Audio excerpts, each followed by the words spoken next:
Warning: our YouTube channel and its videos may contain scenes, language, and content that may not be appropriate for all audiences. These videos include surveillance footage, undercover pursuit of suspects, actual police and rescue operations, and fearless confrontations. If you do not approve of the content, please do not watch our videos. If you wish to continue, we strongly advise that you proceed with caution. Viewers' discretion is advised.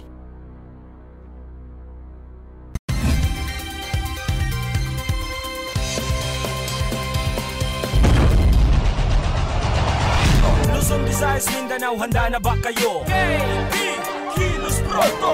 KB, kilos pronto! Serbisyong totoo mga boss, ito ang sumbungan ng bayan. Ora mismo, aksyon agad at maaasahan. Sunod-sunod ang kilos sa pagbabalita. Nakatutok ang mata sa problema na nakikita. Lahat ng question ay may solusyon. Sa bawat hinaing katumbas ay aksyon. Kilos pronto! Di ka na magtitiis at mabibigyan ka dito ng resulta mabilis. Dahil ang bitag, walang pinapalagpas. Sa tropang Ben Tulfo, wala kang ligtas. KB, kilos pronto! KB, kilos pronto! Ipaglalaban ng karapatan, problema'y matutugunan. Maraming katanungan dito ay masusolusyonan. Kilos pronto! Kakampi ng masa, humanda ang lahat. Sa bawat abusado, ito na ang katapat. Napakatibay na programa na inyong hinahangad. Walang patumpik-tumpik at kumikilos agad-agad. Kilos pronto! Ang ating sumbungan, madali lapitan at agarang kang matutulungan. Na kahit anong krimen, handa naming harapin. Basta hustisya'y makamit, lahat ay aming gagawin. KB, kilos pronto! KB, kilos pronto! KB, kilos pronto!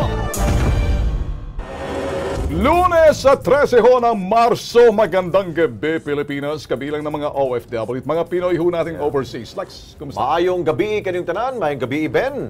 Ayun. Diretso na ho tayo. Senator Leila de Lima, napakasipag gumawa ng sulat para mapamudmod sa media at netizen. Ang diary ni Leila, may book too. Huh? Lumabas kasi ng selda ang senadora kanina para basahan ang sakdal para sa bagong asunto. Vuelta ni de Lima, ang dapat kasuhan si President Duterte dahil enemy of mankind at serial killer ang tawag dito. No, ganun Ang Pangulo daw. Oh, dahil ito sigurong paraan niya siguro, Ben, para maging ano rin siya, maging online at mapapakinggan pa rin siya ng taong bayan dahil nga may gag order ho siya. Hindi siya pwedeng makapagsalita, hindi siya pwedeng tumawag. Kaya true love letters po, tulad po niyan mga gano'n, no? May mga letterhead pa na Lamang sinabi mo na yun, Yeah. Lex, kinakailangan natin sabayan ng music naman dyan. Ayun. Music! Pinapadala niya dahil gusto niyang ipaiwatig ang kanyang yun. Nothing more than a feeling. Okay, dapat bang bigyan ng special treatment? Itong pangalawa, oposisyon ng mga tumulong sa kampanya ni Pangulong Duterte. Tulad na lang si Sandra Cam na nagwala raw sa airport. Si Pangulong Duterte sinabing may utang na loob siya kay Cam. Pero wala na bang bakanting posisyon ngayon? Naku, sus Mario Joseph Sandra. Ako nabigyan ako ng pagkakataon na makausap po si Ma'am Sandra Cam kanina sa radyo at sabi lang naman niya totoong tinaasan niya ng boses yung aled, yung po sa airport dahil nga ho, sinisingil ba naman siya ng 1,000 piso na wala naman siyang in-order doon. At may bayad ba daw yung VIP? Hinahanapan kasi siya ng government ID, wala daw siyang ID may pakita. Kaya credit card ba kanya pinakita? Pero kinakailangan bang kalagkarin mong pangalan ng Pangulo para sabihin may utang na loob sa Pangulo? Aba, Sandra, lumalabis ka. Maayos ka. Oo. So kayo kung meron kayo mga salubing, dalawang topic ko natin. Pumili kayo. Yung kay Senador Leila de Lima, kung kayo po'y naawa sa kanya. Pangalawa, yung kay Sandra Cam, tama ba yung ginawa ni Sandra Cam na bulyawan yung babae? Dahil po sa issue po ng paggamit daw ng VIP lounge na yan. Okay. Okay. Eto na, nag-iisang sumbungan. Mainit na issue pinag-uusapan, imbestigahan at balitaan. Umpisa na. Ingat sa mga ganchong ito, ang daming na biktima. Dahil sa tamis ng pananalita, sangla apartment modus ng walang hiya. Ingat ate at kuya, baka ikaw ang mapuntirya. Alamin sa Kilos Pronto. Mag-ina sa Lucena, natusta. hinala ng kaanak, mga biktima pinatay ng sadya. Sombrerong nakita, magtuturo kaya sa may sala? Alamin sa Kilos Pronto. Matandang tulay sa Tayabas, Quezon. Hanggang ngayon, sira. Taong bayan nagtatanong, makukumpuni pa ba ito, Mr. Mayor? Puro pangako, laging napapako. Alamin sa Kilos Pronto. Sumbungan, imbestigahan at balitaan. Kilos Pronto, umpisa na! Okay mga ka-KP, dahil po malapit ng bakasyon ng mga chikiting at syempre no ilan po natin mga kababayan, summer na, kung may destinasyon na kayo para magbakasyon ngayong tag-init, abay, wait muna, saglit muna. Pakinggan po ang payo ng ating pong Department of Health kung paano po makaiwas sa mga sakit dulot po ng sobrang babad sa init. At anong pang kalintulad po niyan. Pakinggan po na. Summer na naman mga ka-KP, panahon ng pamamasyal at bakasyon. Pero bago kayo pumunta sa mga beach para magtampisaw at magbilad sa ilalim ng araw, paalala ng Department of Health na mag-ingat. Dahil ngayong tag-init, naglipa ng maraming summertime na sakit. Ngayong summer, meron kaming tinatawag na 6 na S. Para na sa ganon, matandaan ng mga kababayan natin kung paano sila makakaiwas sa mga panganib sa kalusugan ngayong summer. Una na dyan, ang sunburn na pwedeng mauwi sa heat stroke dahil maraming mabibilad sa araw. Kaya importante na pinaplano nyo ang pagdabas ng bahay, lalo na kung kayo ay maaring maapektuhan sa sobrang init ng panahon. So hindi lamang to ordinaryong parang hinimatay, fainting lamang yan. Ito ay may kinalaman sa pagtaas ng temperatura ng ating katawan. Umaabot to sa 42 degrees Celsius. Delikado yan, maaaring ikamatay. At maaaring mapagkamalan nyo na inatake lang kayo sa puso o na stroke. Yung pala, heat stroke po yan. Kasunod ang sore eyes na laging nauusok kapag summer. So hindi totoo po na pag kayo nakipagtitigan ay mahahawa ka na. Mahahawa ka lang sa sore eyes kasi nakipagkamay ka at nagkataon yung kinamayan mo ay hindi po yung mata na infected. At kahit tag-init, may banta rin ang sipon at ubo kasabay ng gastroenteritis. Ito yung pagsusuka at pagtatay, lalo na sa mga bata. So kung hindi man sa maruming tubig makukuha yung gastroenteritis o suka tae, makukuha yun sa maruming pagkain, sa paghahanda nito. Kaya ingat lang tayo sa paghanda ng pagkain, pagluto nito, at yung paghugas ng kamay, importante para sa ganun, hindi tayo nalalagay sa panganib. At hindi rin nawawala tuwing summer ang iba't ibang sakit sa balat at sakmal ng aso. Hugasan pong mabuti yung mga kagat na yan, tubig at sabon, malaking tulong na yan, at pumunta kayo sa mga animal bite centers para makatanggap ng libreng bakuna. At sa lahat ng yan, payo ng DOH. Importante rito na makaiwas kayo sa dehydration, bunsod ng pagbilad sa araw. Importante ang tubig. Paghuhugas ng kamay, makakaiwas ka na sa maraming sakit.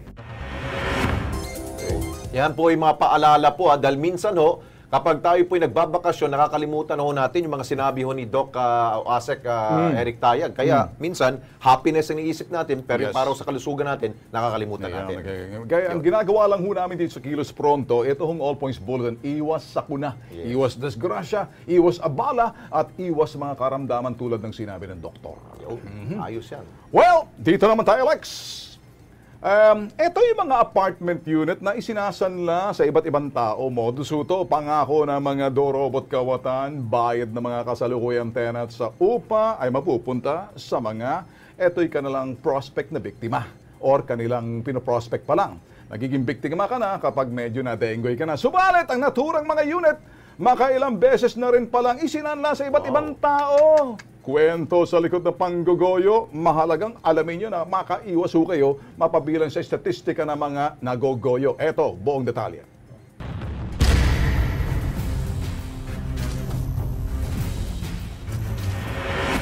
Tiwala. Yan marahil ang isa sa mga bagay na napakagandang makamit mula sa isang tao. Ngunit, Madalas, nagiging kasangkapan ito ng mga kawatan upang makapanloko dahil sa labis sa pagtitiwala sa kapwa. Ang 71 anyos na si Severina Marqueses, residente ng barangay Pasong Tamo sa lungsod ng Quezon, na biktima ng kilalalang si Joy Justin San Miguel, residente rin ng naturang barangay. Ayon kay Severina, personal daw siyang pinuntahan ni Joy upang alukin na isanla sa kanya ang isang apartment unit na pinapaupahan ng sospek. Sabi niya kung gusto ko muna sanda. Sabi ko saan si Joy nga daw. Sabi ko hindi ko makakilala yun. Ay punta natin, puntahan namin, kinapasama ko sa anak ko dyan, no? Pag natin ka uminta kung sino yun, si Joy daw. May gusto ko naman yung sanda. Ngayon, may pera naman ako, kinuha ko sa bangko. Ayun, 40,000. Ay pasama ko sa kanya para ibigay. Malaking panghinayang ni Severina sa nangyari. Dahil ang perang kanyang ibinigay mula pa raw sa pensyon ng kanyang asawa. Wala niya nabig ko lang, para meron akong pera pagtanda ko. Diba, nagkasakit ako, meron siya naman sa akin. Paggamot ko. Hindi naman akong binigyan. Hanggang ngayon, wala. Ganito rin ang sinapit ni Crescenciana Elasos, residente rin ng barangay Pasong Tamo. Kung kay Severina, isang unit lang ang naisanla sa kanya. Kay Crescenciana, 2 units. Kaya naman, nang hindi na nagpakita si Joy sa kanya, labis sa panginayang na kanyang naramdaman. Sana po ay maibalik na lang sana niya ang pera namin na matagal din namin pinaghirapan yun. Pare-pareho lang din po kami nangailangan. Lalo na sa lagay ng buhay ko po na marami pa akong obligasyon sa mga anak ko. Sa pagkakataong ito, kilos pronto naming tinungo ang naturang apartment building. At sa pagtatanong, napagala namin karamihan sa mga tenants dito, pinagsanlaan din ni Joy. Kami na kami. Yung pinangla sa yung pinangla lang. Pero kung imalik yung pira, yun. Madaig sa inyo sinangla to? Oo, sinangla. Pero kung yung halimbawa na ganito na, mag-interview kayo sa akin, Kasi sa amin ay matagal na since 2013 na kaya nga hindi ako Sa inyo, anong taon kayo na na isang na? 14 kayo. Magkano sa Isang taon, may 200. May 200? Dahil sa hindi nagpakitang muli si Joy, hindi na rin nilisa ng mga tenants dito ang kanilang units. Ilan lamang sila sa mga nabiktima ni Joy na hanggang sa ngayon patuloy na naghahanap ng hustisya sa kanilang sinapit. At Agosto na taong 2015, tuluyan nang ipinalabas ang arrest warrant kay Joy sa kasong 9 counts of swindling. Kaya naman sino man ang nakakakilala o nakakaalam sa kinaroroonan ng suspect, ipagbigay alam ito sa Criminal Investigation and Detection Group, Anti-Fraud and Commercial Crimes Division sa numerong 411-9351 o di kaya namay makipag-ugnayan sa Kilos Pronto sa aming Facebook page. Alam mo yan, Lex, mahalaga, ganito pa lang, kung sakaling ilalapit ho sa inyo na mag-aalok ko ng ganitong klaseng, siguro ay negosyo o mga bagay na kapareho nito, or siguro may kasalukuyang transaction kayong nagaganap, or kayo naman interesado, pakinggan nyo ho. Yan ay sinasabi, modus na ho yan. At hindi lang ho, just in case mga kaanak, mahal sa buhay nyo, o sino mang kaibigan nyo na parang ganon, abay, nagbibigay na ho kami sa inyo ng babala, mag-ingat, mag-ingat, mag-ingat. Siguro, kaya siguro ho marami yung nabibiktima ho dito. Siguro dun po sa pananalita at the way na ino-offer po itong mga sinasabing apartment, siguro sa murang halaga siguro, Ben. Di ba usually kapag ang isang tao po ay kumagat, tinitingnan muna niya yung presyo. Kapag yung presyo ay kayang-kaya ho niya, doon po nakakakuha kaagad ng biktima ito pong durobong itong si Joy San Miguel. Kaya Joy, maliit na lamang ang pinaglulugaran mo ngayon. Kaya magtago ka na at kung sakali kang mahuli, kakarapin mo itong kaso laban sa iyo. Ito Ben, isang Pinay domestic helper po mula ho sa Doha, Qatar ang humihingi po ng saklolo dito po sa Kilos Pronto. 2 buwan na daw kasi po siyang hindi ho pinapasahod ng kanyang amo at iniipit pang kanya po mga papeles para hindi ho siya makauwi dito sa ating bansa. Ang kanya pong pagsusumamo, ito po panuurin po natin. Ako po si Annalyn Alday na humihingi ng tulong sa inyo na sana po ay makauwi na po ako. Dahil 4 na buwan na po ako dito sa accommodation at hindi po ako inintindi ng agency na pinasukan ko. Wala po kaming makain, pati po pamasahe na pinadala sa akin ay nagastos ko na po. Ako po yung naipit sa kaso kaya po hindi ako makauwi. Dahil sa kaso ko dito na hindi ako tinutulungan ng agency. gustong-gusto ko na pong makauwi. Hirap na po ako dito sa accommodation. Maraming salamat. Okay, Annalyn Alday, narinig ho namin ang iyong kahilingan na ikaw'y matulungan dyan. Susubukan ho ng kilos pronto na ikaw'y makauwi dito sa Pilipinas at maayos yung sweldo mo, no? O ito, nasa linya ngayon po si Josefino Torres, siya po Deputy Administrator po ng OWA para bigyan ho ng kilos prontong aksyon po itong problema ni Annalyn. Administrator, DepAdmin, si Alex Santos po to. Magandang gabi ho sa inyo, sir. Magandang gabi po naman. Opo. DepAdmin, ano pong pwede ho natin maitulong po kay Annalyn Alday? Meron ba ho kayong na-encounter po na ganito pong klase pong problema ng ating pong mga OFW? Yung iniipit po mga papeles, kaya hindi ho makauwi ho ang ating pong kababayan? Meron ng kaugalian o practice ng ating ibang mga employers Opo. na iniipit yung kanilang, unang-una yung passport nila. Oo. So paano anong pwede ho natin gawin ho dito, sir? Meron ba ho pwedeng tao na pwedeng kumausap po doon sa employer po? Saan ba siya? Anong bansa? Sa Doha, Qatar po, sir. Doha, Qatar. Opo. Ang ginagawa natin diyan, kinukuha natin yung foreign recruitment agency niya. Mhm. May counterpart yung Philippine Recruitment Agency sa Qatar at pinapoproduce natin yung ating kababayan. At doon din ipapacilitate natin, kukunin natin yung kanyang mga papeles. Opo. Oo. Pero ang ating DepAdmin, ito pong si Annalyn po ngayon po ay nasa isa pong lugar. Ito po safe na po siya na lugar, pero ang problema ho niya, yung sweldo ho niya at yung papeles, kaya hindi ho siya makauwi ho. Pwede ba makatulong ho dito yung inyong pong counterpart po doon? Kundi, kung pwede siguro yung polo office ho natin ho doon, sir? Yun ang trabaho namin yun. Yes. Trabaho namin yung mamagitan o tumulong sa ating kababayan para yes, sir. maibsan yung kanilang mga problema doon sa kanilang pinagtatrabahuhan. So makakaasa ho kami, sir, na meron ho kayong action po dito, sir? Oo. Okay. 100%. Sige po, asahan namin at kami po'y dudulugo sa inyong opisina. Sasamahan po namin ang kanya pong pamilya para ho makapunta ho dyan sa inyong pong tanggapan sa OWA, sir. Thank you, sir. Oo, sige. Salamat. Hintay ko sila. Apo, sige po. Si Josefino Torres po yan, ang Administrator po ng OWA. Usually, ganun Ben, no? Kapag ayaw pa uwiin talaga ng amo, ang mga dokumento ng ating kababayan ang iniipit. Pati sweldo, hindi pa binibigay. Alex, hindi mo masisising isang tao kapag ikay napiit sa isang kulungan at wala kang kausap maliban ng ipis at malalaking daga na paikot-ikot doon. At ang mga pangalan ng daga at merong si Dayan at merong si Jonel, mga daga yun, namimiss mo. Ngayon, hindi naman masama kung ikay gagawa ng diary mo parang estilo ni Las Cañas. Na iniisa-isa yung kanya mga sinusulat, mga saloobin. Yung sinasabi nating music, feelings. Yung mga pinagdaanan niya. Ano yun? Ba't Latigo, hindi music? Okay. Ito, pangalawang topic. Meron pa pala, Ben. Pangalawang topic. Pangalawang topic ho natin, mga bossing. Ito, special treatment o posisyon sa gobyerno na mga tumulong sa kampanya ni Pangulong Digong tulad na lang ni Sandra Cam na nagwala raw sa airport. Si Pangulong Duterte sinabing may utang na loob sa kanya. Sandra Cam, di ba nangyayari sa iyo?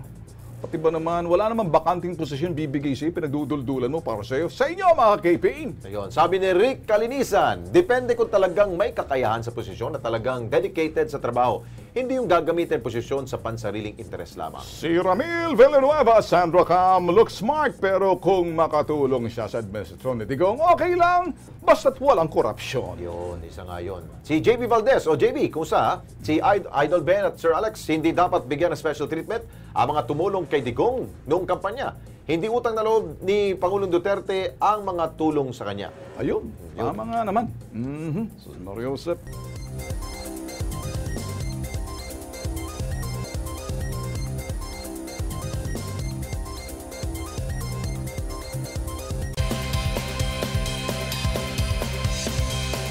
Okay, nagbabalik po ang Kilos Pronto o dito tayo sa Metro Manila ho tayo. Meron po bang mga lugar na nakikita ho ninyo na may mga karatula? Yan po ba may silbi pa rin po ba? Di rin mo yung sinasabing, huwag magtapon ng basura. Eh yan po ba'y sinusunod ng ating po mga kababayan? Abay, tingnan ho niyo ito. Sa Tondo, Maynila, ang mga tao, iba po ang kanilang interpretasyon po dito. Panoorin nyo.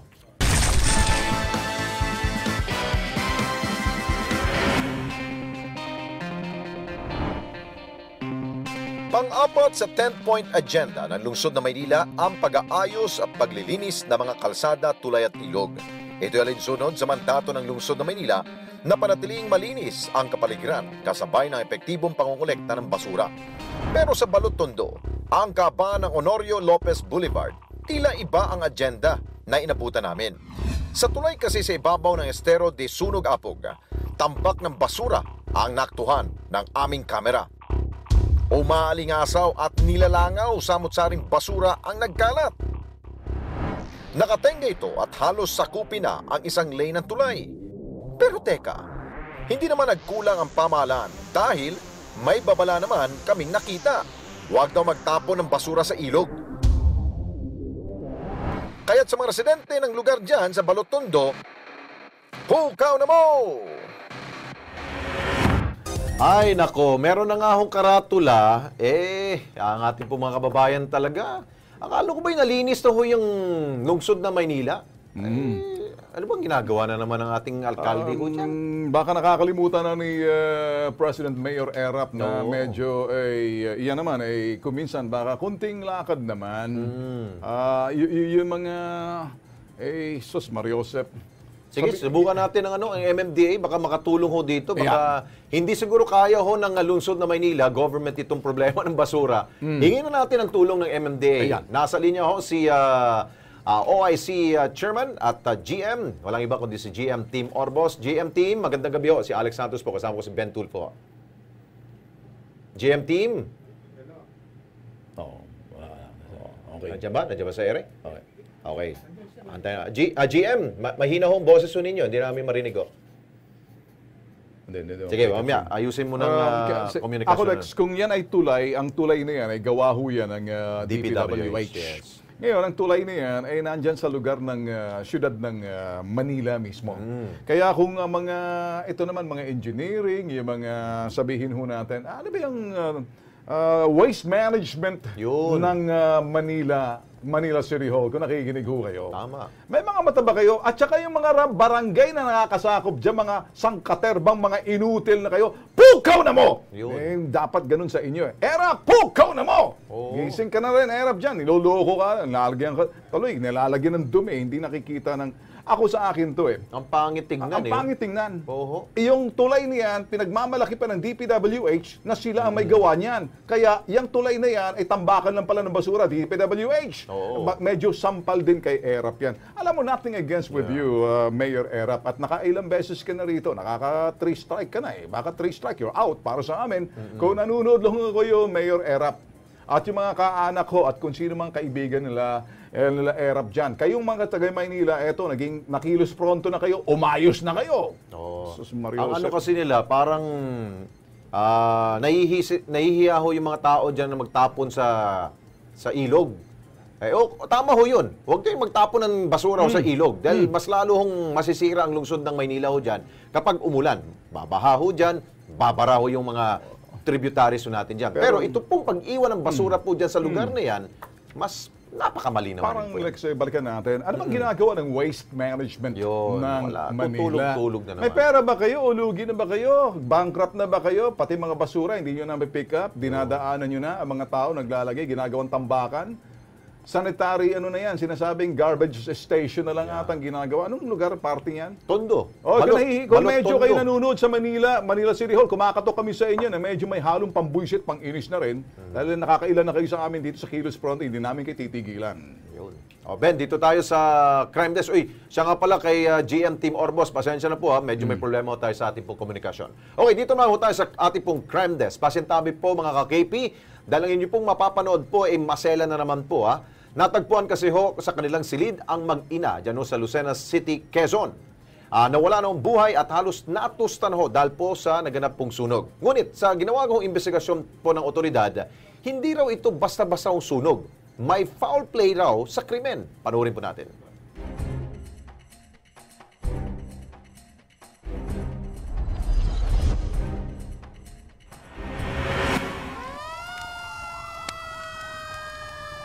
Nakatanggap po kami ng tawag na may nangyaring sunog sa Purok 5 Silverado, Barangay Dalahican, dito sa lungsod ng Lucena. Pagpunta po kami doon sa nasabing lugar at pagdating namin doon ay nakausap ko nga yung isang fire officer, si Fire Officer Onyate.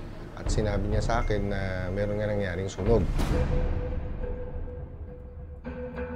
Tinatayang nasa pagitan ng alas 2 hanggang alas 5 na madaling araw nang maganap ang sunog sa bahay na ito noong 30 ng Enero nakaraang taon. May 2 bangkay na natagpuan doon sa loob ng isang kwarto sa bahay.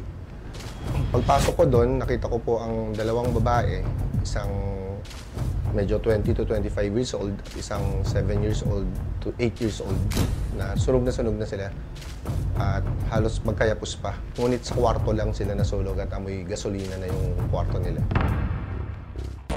Kinilala mga biktima na sina Christine Hakela, 25 anyos, at ang kanyang 8 taong gulang na anak na si Chris Elaine Galvez.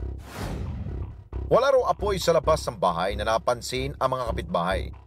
Sa eksklusibong panayam ng crime desk sa ina ni Christine, na nooy kasama nila sa loob ng tahanan na mangyaring sunog.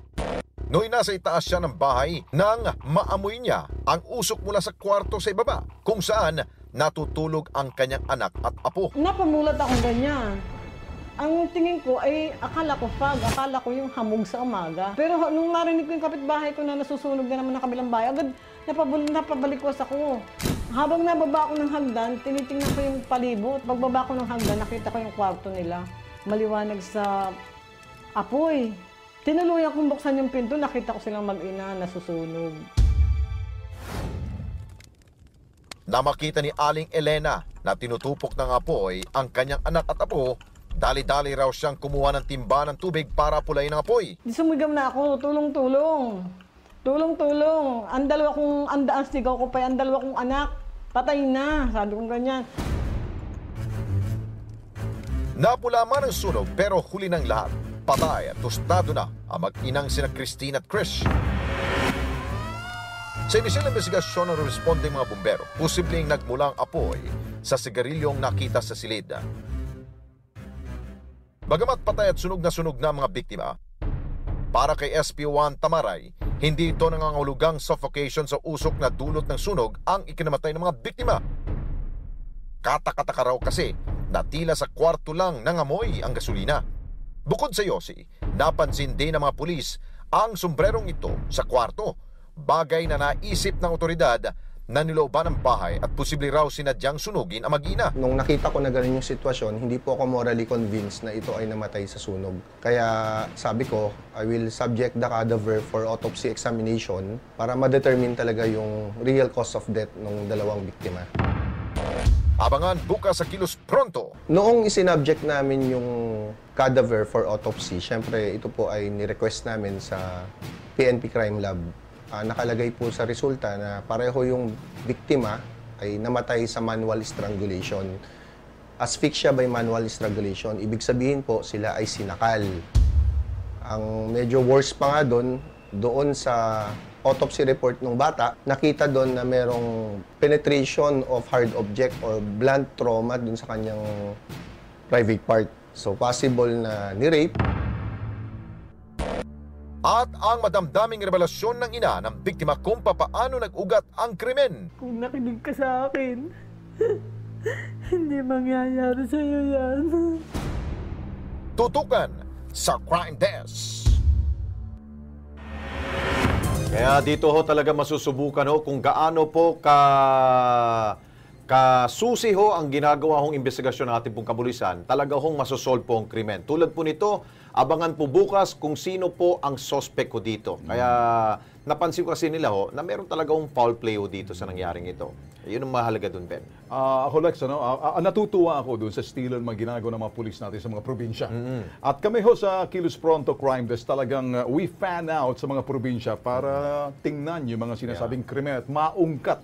Hindi ho kami nangangalakal ho ng sinasabi ko nating krimen, lalo-lalo sa ganitong prime time. Bagkus, ang aming layunin ay to reach out at masolusyonan, mabuhay muli at medyo leading to the arrest of the suspect sa pamamagitan ho ng programang ito. Again, saludo ho kami sa mga pulis pero abangan ng bukas. Oo, dahil po meron po tayong development po sa kasong yan at yung suspect po ay talaga hong on the loose pa. Kaya pwede ho tayong tumulong. Subaybayan po ang kwentong ito bukas sa bukas po. Ayan. Okay, dito naman ho tayo. Pag sinabi hong hiwaga, laging may misteryo. Pag ang isang bagay na yung misteryo na yan, may sekretong tinatago. Ang mahalaga, yung sekretong yan, para maintindihan mong hiwaga, maintindihan mo rin yung sekreto. Ito yung 62 years old na individual na mild stroke ho, may diabetes, 2001 pa, abay nahulog ho sa hagdan nang iwi ang bibigid na utal sa pagsasalita. Nagpatingin ho sa doktor, nalaman pagtaas ng blood sugar, palaboratory, umabot ng 280 at marami pa ho. Ngayon, napanood ho sa TV sa amin ho, sa Bitag. At ngayon, sinubukan ho pag-inom. Alam niyo ho bang nangyari? Mas magandang panoorin nyo na lang ho.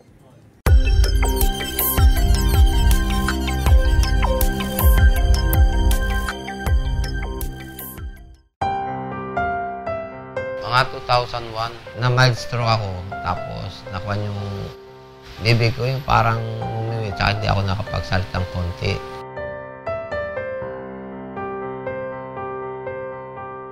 Pa-doktor ako. Doon nalaman na mataas ang blood sugar ko. Nilaboratory ako na finding nila na 280 yung sugar level ko. Natakot ako na baka biglang mag-second stroke. Naghanap ako ng maganda. Nalaman ko yung King Herbal doon sa pagpapanood ko sa TV. Nag-take nga ako.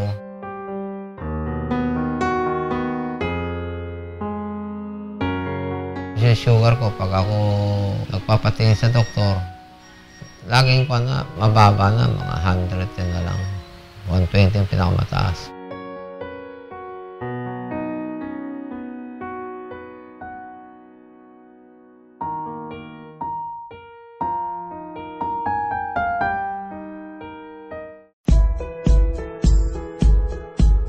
Dahil sa King's Herbal, na mild stroke ako. Ngayon nakainom ako ng herbal. Yun, napakalaking ginawa sa akin.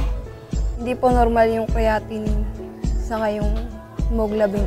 Dialysis po kagad. May nagbalita po binigay niya po sa akin King's Herbal po. Maraming din pagbabago. Malaki po kasi yung sinigla ng katawan ko. Sinunod-sunod yung test ko, doon ako nag-positive sa bone marrow cancer.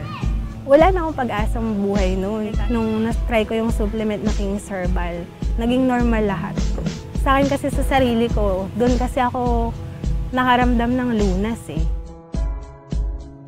Mga simple at totoong tao. Ilan lamang sila sa mga umigi, nabigyan ng lunas sa kanilang karamdaman.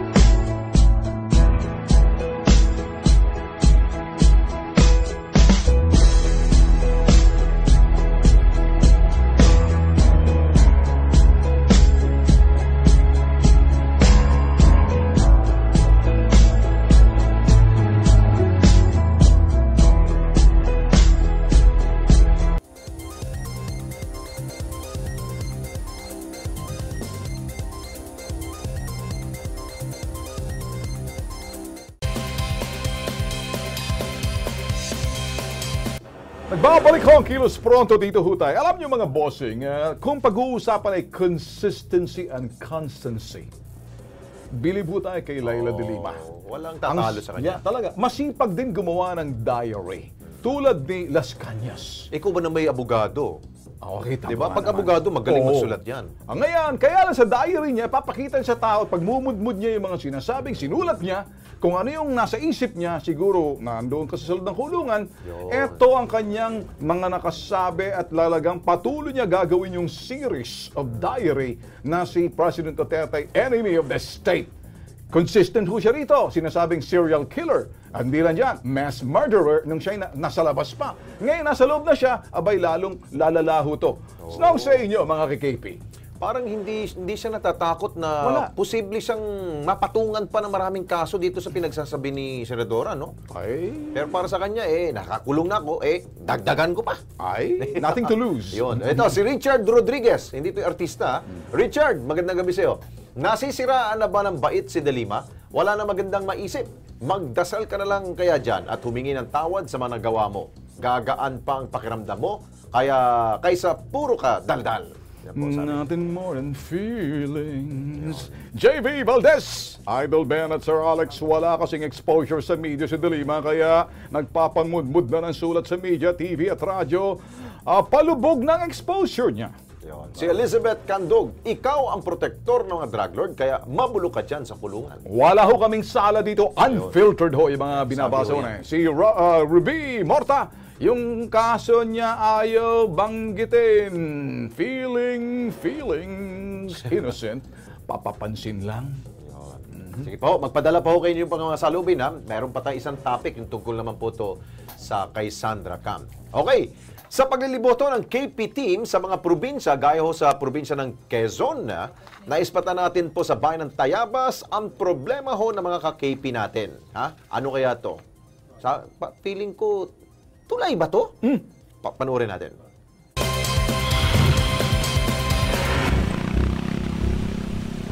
Tila napako na raw sa limot ang pangako ng lokal na pamahalaan ng Tayabas, Quezon na may paayos agad ang Spanish breed sa barangay Malawa.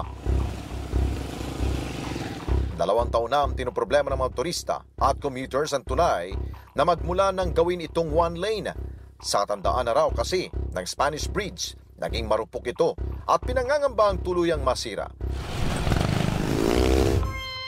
Nagtsatsaga na lamang motorista na maghahalin-hinan sa pagtawid sa tulay. Pinagbabawal na malaking commercial truck na dumaan. Pahirap daw ito dahil kailangan pa nilang umikot sa bahay ng Lucena para mayatid ang mga kalakal sa mga papuntahang lugar. Abay, siyempre ayusin at tsaka pati yung iba kasi dinadayo pa, yung galing na ukan, dito nadaan yan eh. Ay napunta pa ng Lucena. Nagkaaway, hindi nagbibigay dyan. Kung halimbawa merong darating, biglang may ang akala niya isip, pwede pa, hahabulin na, no? Ayun, nagtatraffic doon. Minsan nag-aaway na nga. Okay, para sa Kilos Prontong Aksyon, subukan ho nating makatsyempo tayo kay Ginoong Johnny Pasatiempo, ang provincial engineer po ng lalawigan po ng Quezon. Sir Johnny, magandang gabi ho sa inyo. Magandang gabi po, Sir Alex and Sir Ben. Opo. Sir Johnny, okay ba ang tiyempo namin na makausap namin kayo? Are you in good mood? Good mood ba ho kayo para makakuha kami ng good action ngayon po? Napakabait mo talaga, Alex. Yeah. Sir Johnny, ano po pwede natin tulungan ho dito? Ang problema ho dito sa tulay ho dyan, sa may Tayabas ho? Alam niyo po, sir, ito pong malawak natin sa Kalumpang Tayabas Provincial Road. Opo. Ito po ay isang century-old Spanish bridge. Yes. And ito po ay nagkaroon ng malaking butas dun sa isang lane. Yeah. At kaya po ito ay dinesisyonan ng ating opisina na isarang kalahating lane. At ito po kasi mga ganitong klase ng tulay ay hindi po namin basta-basta pwedeng galawin nang wala pong mga konsultasyon sa National Commission for Culture and the Arts dahil ito po ay isang national cultural treasure. So may posible ipipreserve po yan, Sir Johnny? Opo, yun po ang tinatadhana ng mandato sa atin para i-preserve. At yun po ay na-inspection na po actually ito ng NCCA. Yes. At ito po ay pinuntahan na ng kanilang mga technical consultant. At base po sa kanilang rekomendasyon, for the meantime po ay isara muna sa isang lane lang at mga light vehicles lang po ang dapat dumaan. Kaya one way ho siya. Sir Johnny, si Ben, may tanong ko sa inyo si Ben. Sir Johnny, lamang nabanggit nyo parang historic site din ho yan. Sir, siguro bago ho, mga 1 kilometro bago ka dumating sa tulay, maglagay ho kayo ng warning, maglagay ho kayo ng karatula, nagsasabi na historic to, kunting pasensya, mag-ingat lang kasi pinipreserve at gagawa ho kayo ng paraan ng hindi ho nagsusumbong yung mga tao sa atin.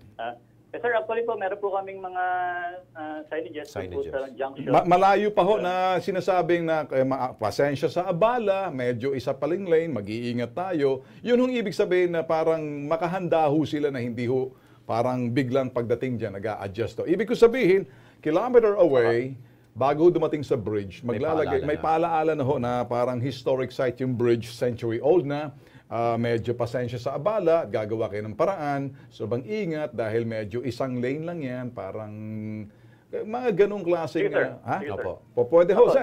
Dadagdagan po natin, bukod po doon sa existing nating mga challenges, dadagdagan pa po natin para po lalong ma-inform ng mga taong bayan. Opo, Sir Johnny, lubos-lubusin ko na po ha. Pero meron ba ho kayong plano na gagawan pa ho talaga ng isa pong bridge para ma-preserve po yan, hindi yung gagaluin yan, pero para meron pong madadaanan na isa pong bridge talaga na tunay? Actually, sir, base po dun sa kanilang recommendation ay kung magkakaroon po ng structural analysis at magkakaroon po ng pagbabago sa tulay, hindi po nila nare-recommenda. So talaga po nare-recommenda nilang magtayo na ng panibagong tulay adjacent po dun sa building para po ma-preserve yung Spanish Old Bridge. Pero ang timeline ho noon na paggawa ho ng panibagong tulay, kailan kaya ho yun? Para at least maalam lang ho natin mga kababayan sa Quezon. Sir, marami po kasing factors, pero sa ngayon po ay nasa initial study na po ang ating opisina. Kailangan po nating alamin pa yung mga right of way na dadaanan, aside from the fact na kailangan po mag-alat ng pondo para po sa pag-construction ng bagong tulay. Kailangan madaliin na rin po ninyo yan, sir, dahil po bibisitahin kayo ng mga turista dahil nga isa po yung pwedeng gawing tourist spot yung pong tulay na yan, sir. Yes, sir. Kaya nga po, po itong pinag-preserve dahil isa pong napakalaking bagay para po sa lalawigan ng Quezon na may ganitong klaseng tulay. Okay, with that, Sir Johnny, thank you so much po sa inyong oras dito po sa Kilos Pronto. Salamat, sir. Salamat Regards kay Mayor, ha? Thank you, sir. Okay, nasa studio po ngayon natin si Lea Fernandez, 37 years old po siya. Siya po lumapit dito po sa Kilos Pronto para ho manawagan sa publiko. Isang linggo na kasi nawawala ang kanya pong anak na si Carlo Fernandez. 12 anyos po ang edad niyan. Uli siya nakita po sa isang convenience store sa Zabarte Road sa Novaliches dakong alas 5 po ng hapon noong March 8, 2017. Humingi na rin po siya ng tulong sa Barangay Concepcion, diyan po sa Tala, Caloocan, maging sa Caloocan City PNP. Ngunit hanggang sa ngayon po ay hindi pa rin po nalolocate ito pong si Carlo. Kaya kausapin po natin si Ma'am Lea. Ma'am Lea, ano ba ang sa tingin ho ninyong dahilan kung bakit po biglang nawala bigla itong inyong pong anak? Napagalitan ba ho ninyo? Nagsimba po kami ng asawa ko, sir, sa grotto. Tapos, nung paalis na kami, nakita ko siyang nakahiga pa. Okay. Sa bahay ho? Opo. Okay. Tapos, nung nakalis kami mga siguro 4:45, medyo matagal lang umpisa ng misa doon sa grotto eh. Opo. Nung pag-uwi namin, mga alas 10 ng umaga, marami kaming dinaanan pa. Wala na po pag-uwi yung... ninyo, wala na siya doon? Wala na siya, tapos yung mountain bike po. Wala ba siyang iniwan na note or anything? Wala po. Dala po niya yung mountain bike namin. Pero anong kutob ho ninyo bilang nanay? Ano bang saan pumunta ho itong anak ko ninyo? Wala pong, hindi ako kinakabahan. Hindi ka kinabahan. Opo. So nandyan lang dyan? Siguro, sana po. Okay, manawagan na ho kayo, Ma'am Lea. Sino pong nakakita sa anak kong si Carlo Fernandez, sana po makipag-cooperate po kayo sa... May cellphone number po kaming iniiwan dyan. At sana po... Ano pong huling suot po niya? Para black po. Black na pantalon? Pupo pintatak. Okay. Black t-shirt po? Opo. Okay. Ano pong suot niya sa iba pa? Nakalimutan ko na po. Naka-shorts po ba siya? Short po. Naka-shorts, okay. So ito po yung latest na picture po, ha? Opo. Latest niyan. Nag-aaral po ito? Opo, sa Mabini po. Okay. Siguro, kung tayo po yung mga nakapanood po, pwede mo natin tulungan po si Ma'am Lea para ma-locate po niya ang anak po niya si Carlo. Thank you so much po, Ma'am Lea. Salamat po. Maraming salamat po sa inyo po. Okay. Ito, Lex, hindi ho ito gamot at hindi ho namin ito talagang kabahagi ho ng public service na rin ho namin to para doon sa may mga karamdaman, mahalin tulad ng mga nakakaramdam na kapareho ito pag pinag-uusapan ho diabetes at high blood. Kaya ho siguro mas maganda panoorin sa bawat istorya ho ng bawat individual. Iba't iba ang kanilang mga nararanasan pero iisa lang ho ang kanilang patutunguhan dito at nauuwi ho sa sinasabing supplement lang at hindi ho gamot na hindi ho pwedeng ipagpalit sa gamot. Sabi ho yan ng sinasabing BIFAD at sino man. Kami naniniwala dyan. Ito nga ho misteryo eh. Bakit ho hindi gamot pero supplement pero ganitong bisa? Panoorin.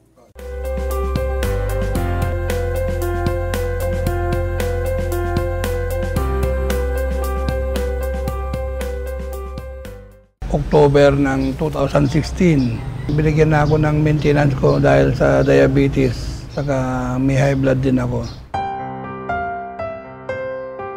Pumunta kami rito sa Holy Life Hospital. Kinonfine ako, tapos kinabukasan, pinaopera na ako. Kasi tumaba na yung paa ko eh. Hindi ko na may apak. Nagkita yung misis ko saka yung kaibigan namin na ni-repair yung King Herbal.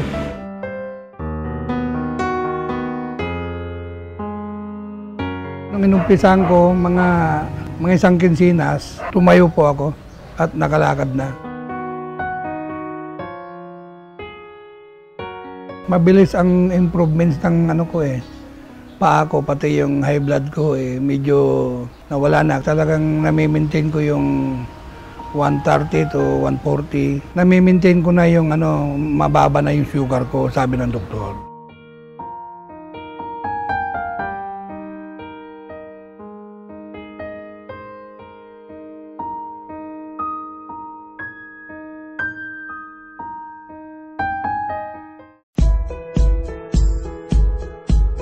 Dahil sa King's Herbal, na mild stroke ako. Ngayon nakainom ako ng herbal. Yun, napakalaking ginawa sa akin. Hindi po normal yung creatinine saka yung hemoglobin. Dialysis po kagad. May nagbalita po binigay niya po sa akin King's Herbal po. Maraming din pagbabago. Malaki po kasi yung sinigla ng katawan ko. Sinunod-sunod yung test ko, doon ako nag-positive sa bone marrow cancer. Wala na akong pag-asang buhay noon. Nung na-try ko yung supplement na King's Herbal, naging normal lahat. Sa akin kasi sa sarili ko, doon kasi ako nakaramdam ng lunas eh. Mga simple at totoong tao. Ilan lamang sila sa mga umigi, nabigyan ng lunas sa kanilang karamdaman.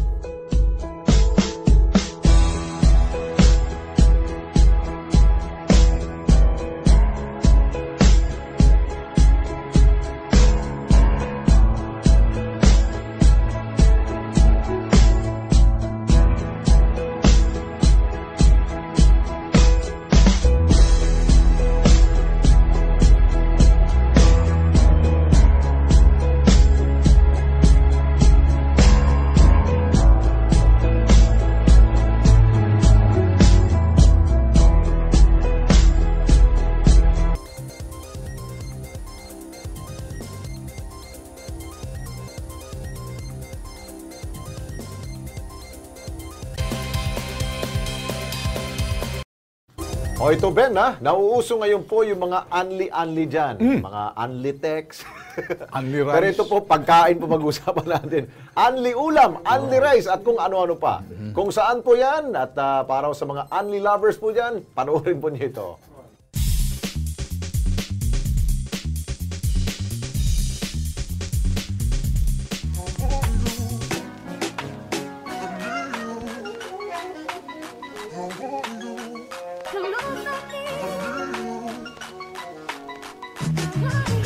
Sarap na walang hanggan ba ang hanap mo? Dito mo yan matatagpuan sa Yum Boss Restaurant o kilala bilang Putok Batok Resto sa Masinag, Sumulong Highway sa Antipolo City. Mga inihahain nilang pagkain unlimited. Hindi mo talaga matatanggihan ang kanilang unli crispy sisig, unli dinakdakan, unli bagnet, unli hipon, at iba pa. Kilala bilang putok batok na pagkain. Talaga namang makapagpapataas ng inyong kolesterol at presyon, pero kung sarap at linamnam ang pag-uusapan, hindi naman matatawaran. Kahit bawal, basta masarap, go pa rin sila. So sinasabi ng mga customer namin, meron namang gamot. Kung ikaw naman ay talagang umiiwas sa mga pampalusog na pagkain, may mga pasta rin silang ino-offer. Hindi ka lang daw sa pagkain mag-e-enjoy dahil ang panghimagas nilang mud shake hindi mo matatanggihan. Pangbarkada, pangpamilya. Siguradong sa Yum Boss Putok Batok Restaurant, sulit ang inyong gastos hanggang sa huling sentimo. Bali ang meron sa Yum Boss, busog ka na sulit pa. Ako, ko, pumutok batok ko doon. Akala ko putok sa buho eh. Pero masarap doon. Okay. Okay. Oy, ang sa akin lang, punto ko doon kay Sandra Cam. Depende sa ating Pangulo kung talagang gusto niyang i-appoint ito sa isang posisyon sa gobyerno. Pero para kay Sandra Cam, kapag meron ka ng posisyon, abay dapat mong gawin ang trabaho mo at huwag kang aasta-astang nakakala mo ikay isang reyna. Iwasan mo yon. Kundi, masasapul ka dito kay Pangulong Duterte. Alam mo, Sandra, kilala ka bilang whistleblower. Pero ngayon, sa pagiging ano mo niyan, medyo medyo mag-makeover ka na. Yun. Huwag kang gumamit ng mga pangalan na kasi wala ka nang whistleblower rito. Pati ba naman sa airport, pinatulan mo. Pati ba naman yung pangalan ni President Duterte, dinamay mo. Ano naman ang, kumbaga, bakit ka na kailangan na parang sabihin mo may utang na loob sa'yo na tumulong ka? Hindi na dapat yun, Sandra. Magbago ka na, okay? Patuloy tutukan ang Kilos Pronto. Magbago ka na, feeling, Sandra. O ito, kung kayo po ay may problema, kung kayo po ay inaapi, inaabuso, meron ako yung kakamtiyo sa Kilos Pronto. Kami po yun. Wala nang iba. Feeling. Ayos. See you tomorrow. Another modern feeling. Magsa-selfie sila lahat dito. Higit sa sumbungan na imbestigahan at balitaan, dapat Kilos Pronto!